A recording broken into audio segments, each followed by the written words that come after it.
Well, as secular arts, I've been fortunate to work with a lot of the secular artists who are the superstars, like Aretha and Good. Natalie Cole, Patti Oh, wow. LaBelle. Yes. The list goes on. I'm happy. Wow. Wow. Wow. Wow.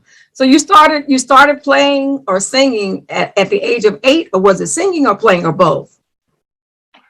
I didn't start singing really until I was in my 20s. Oh my. I played, I started directing a choir when I was 10 years old in Oh, San Francisco. oh And my God. I would teach the choir, and they were all much older than me. They were not Mhm. kids, these were young adults. And I just never sang. I would teach them the parts. Sometimes I might sing the parts, but I never thought about singing really until I moved to Los Angeles. And I decided I wanted to become a singer. So I Mm. started practicing Wow. Just like that. just like that. And I got better and better. It's funny, I had a friend who knew me in San Francisco and used to always make fun of my voice when I would try to sing when I was much Really? younger. And here, a few years back, I said, well, you remember when you used to make fun of me? He said, well, you couldn't sing then. You can sing now, but you couldn't sing then. I said, okay, I get it.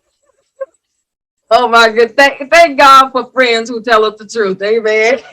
Yeah, yeah, he was very honest. Wow. Wow. Wow. Wow. So I was listening to a couple of songs that you sent me, and I'm like, your voice is just it's clear. You know what I'm saying? I don't know how to say it. It's just it's crisp. So what would you describe your style? I know it's gospel, but what would you describe it as?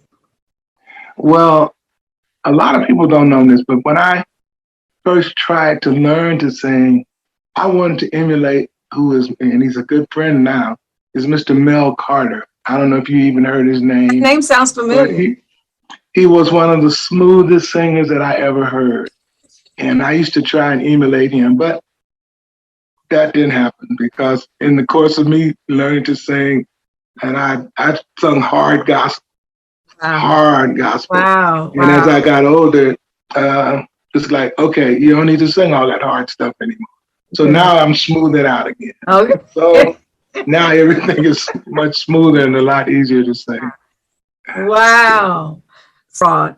What was one of your most famous or best um, parts that you participated in? What was your favorite memory? Maybe I should add it that way. Well, I have a lot of favorite memories traveling.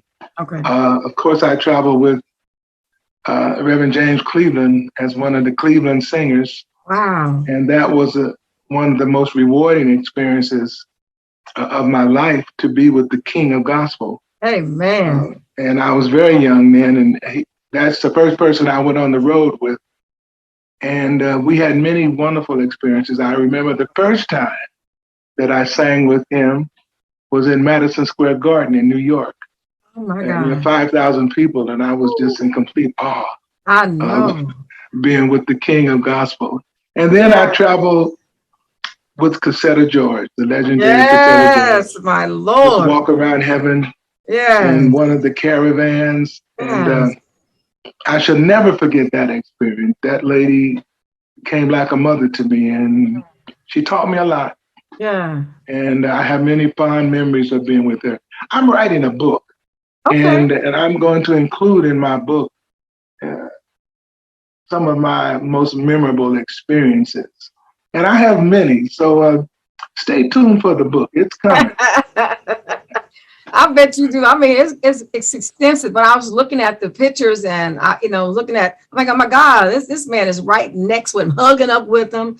I would have loved. I mean, I've been a part of the GMWA workshop now, probably for 37 years now, and what do you miss out of the old days?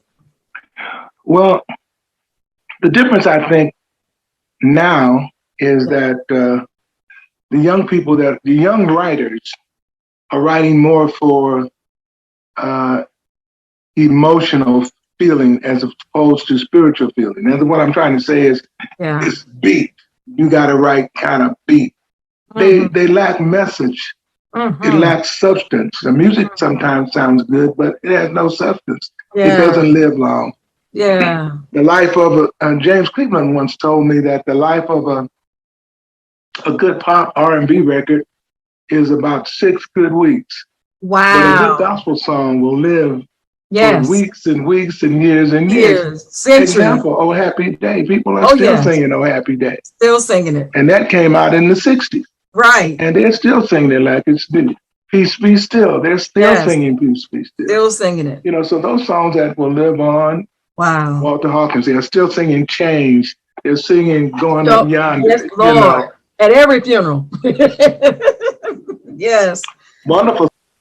Dr. Henry Jackson was a gospel singer, songwriter, and musician whose life was dedicated to ministry through music. Born in Shreveport, Louisiana, and raised in the Bay Area, he began studying piano at the age of 8 and quickly developed a gift that combined technical mastery with a deep sense of faith. His early training shaped a career that would inspire countless choirs and congregations across the nation. In the 1970s, Jackson emerged on the gospel scene with the Harrison Johnson Los Angeles Community Choir before forming the Henry Jackson Company. His compositions, including Help Us Master, He Didn't Have to Do It, and I'm So Thankful, became staples in gospel music, recorded by groups such as the Thompson Community Singers, Mississippi Mass Choir, and Cosmopolitan Church Choir. His works reflected both traditional gospel roots and fresh creativity. Alongside his music, Jackson served faithfully at Ward AME Church in Los Angeles, where he directed the Voices of Praise choir and mentored young singers. He collaborated with gospel greats, received an honorary Doctor of Music degree in 2011, and continued to influence the gospel world through his label, Hawk Music LLC. Dr. Henry Jackson passed away on September 18th, 2025. He leaves behind a lasting legacy of worship, mentorship, and song. His music continues to inspire and uplift, ensuring that his voice and ministry will live on in the hearts of those he touched.